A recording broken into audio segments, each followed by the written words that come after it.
Welcome to the world of Spartacus, an epic tale of betrayal, struggle, and survival in ancient Rome. In this series, we follow the life of Spartacus, a warrior betrayed by his own people and turned into a slave. However, all is not lost for him as he is reborn as a gladiator, a fighter who must battle for survival in the arena. But the saddest part of it all is that he has been separated from the love of his life. Despite the hardships and adversity, Spartacus is determined to fight until the end.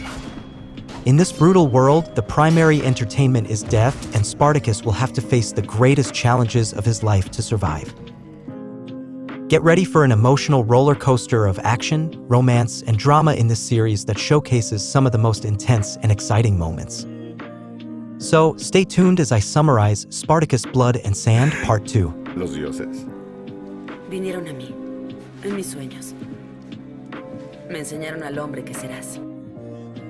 It all begins with Spartacus still haunted by the death of his wife, a tragedy orchestrated by Batiatus to make Spartacus witness Sura's death in person, thereby further binding his loyalty to the Ludus.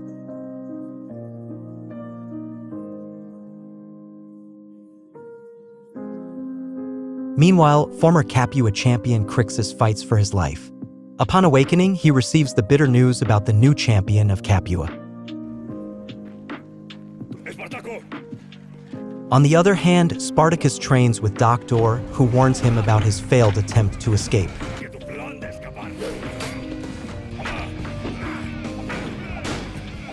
Doctor tells him that his victory against Theocles is the only reason Batiatus is still unaware of his betrayal. Champion or not, Spartacus would have been crucified, and if he ever wants to try to escape again, he will have to go through Doctor's dead body. Time goes on, and Batiatus enjoys good fortune. Mikado personally arrives to select gladiators for the games in honor of his grandfather, the great Marcus Minucius Rufus, following Rome's victory against the Thracian tribe that invaded Macedonia. Varro sends a letter to his wife through Ashur, who is tasked with delivering a response in person. However, things get complicated when Aurelia reveals to Varro that she is pregnant by a merchant, as the money he sent was not enough. This greatly disturbs Varro. On the other hand, Spartacus rejects Mikado's games. He states that he will not dress as a Roman and pretend to attack his people. But Batiatus reminds him that he has no choice and that he is still a slave. Varro, angered by his wife's unexpected response, also reminds him of the same. Spartacus, disturbed by the death of his wife, makes a request to Batiatus. He will enter the arena alone. If that is his destiny, the gods will never let him fall. And if he is wrong, he will put on a good show before reuniting with his wife. Batiatus reveals his condition. If he wins, he must accept his fate as Spartacus, the champion of Capua. Thus begins one of the best battles of the season, where Spartacus entrusts himself to the gods to reveal their will.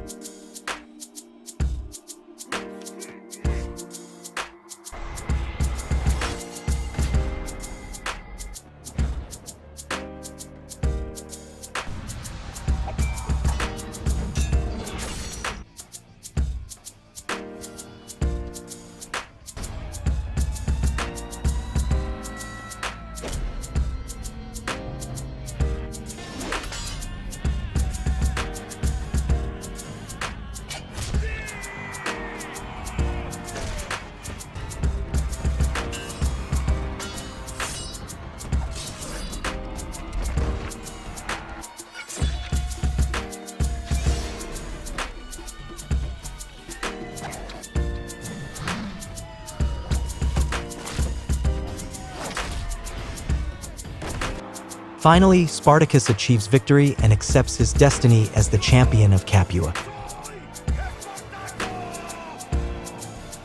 Days pass, and Spartacus accumulates victories, filling Batiatus' pockets as well. However, Irisha, the wife of the gladiator Claudio, is not pleased with this situation. As a courtesy to Irisha, Batiatus buys a group of slaves to train them as gladiators, and they will train for her pleasure. Vendido a Batatius, Salvador de Capua. ¿Qué hay en sus pies?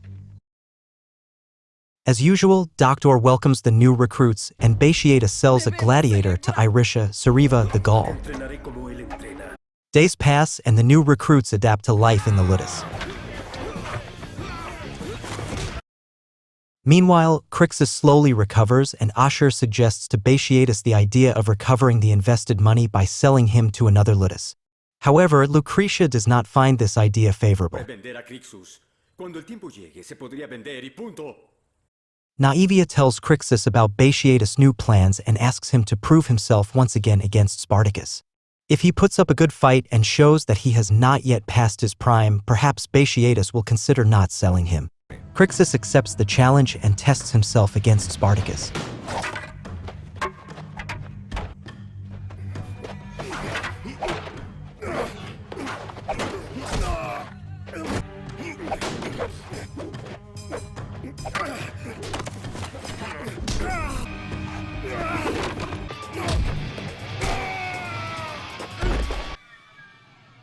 Sigue entrenando.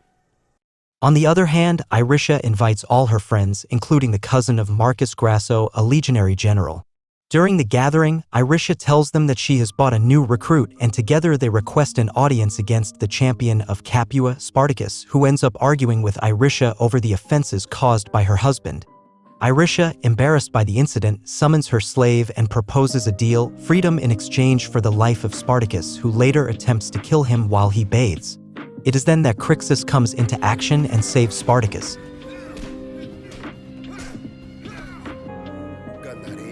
Thus, Crixus is once again accepted by Batiatus and Irisha's recruit is crucified. When asked, Irisha claims she knows nothing, but the recruit, despite being tortured, never spoke.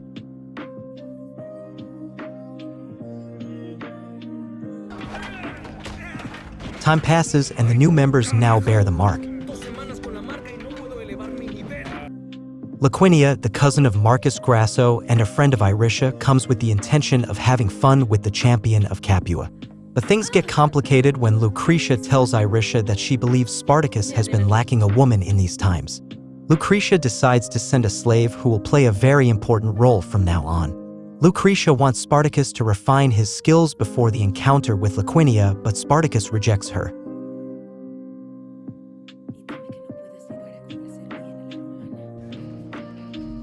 The invincible Gaul returns to the Brotherhood at the same time that Ashur tries to enter the arena, but Batiatus calls him. He tells Ashur that his cunning is better than the sword and that he will not risk him for his pride.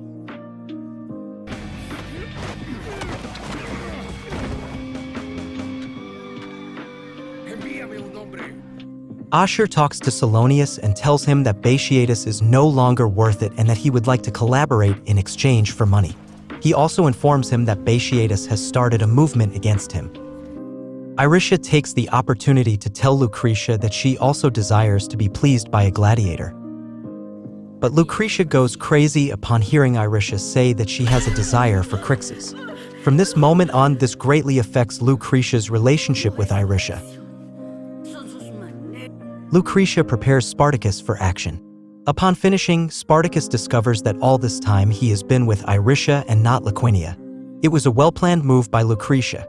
Upon hearing Liquinia mocking her, Irisha also loses control and ends up doing something she will regret for the rest of her life. This event is tragic and unfortunate, but luckily Liquinia went alone to Batiatus' villa. Days pass and the games keep coming. The magistrate's son, Numerius, is celebrating his birthday. In his honor, Batiatus decides to gift some games at the Ludus.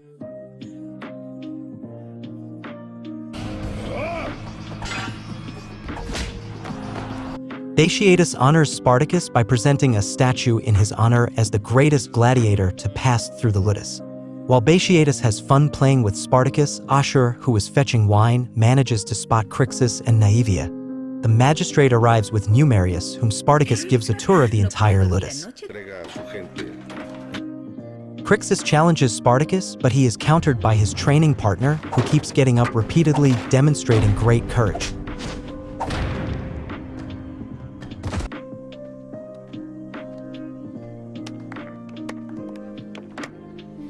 Una señal de respeto por su coraje. Llévenlo al médico. While Numerius enjoys a good bath, Irisha visits him and whispers in his ear to change the games by choosing Baro instead of Crixus. The moment arrives and the young boy selects the gladiators, a glorious occasion where Spartacus will face Baro. Thus begins a battle between two titans of the arena. ¡Empiecen!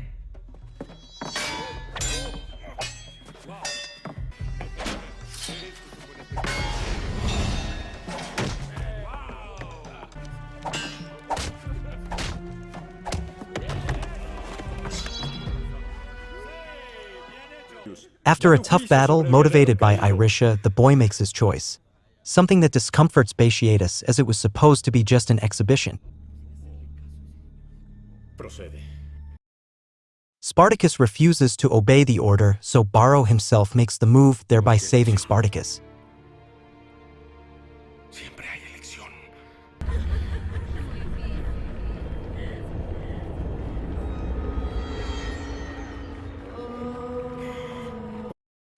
At the end of the banquet, Batiatus proposes to the magistrate to have a position in the Senate, albeit a small one. But the magistrate tells him that he is not cut out for it and should leave politics to men who are suited for it. ¿Qué te dijo el magistrado? Algo que con sangre pagará.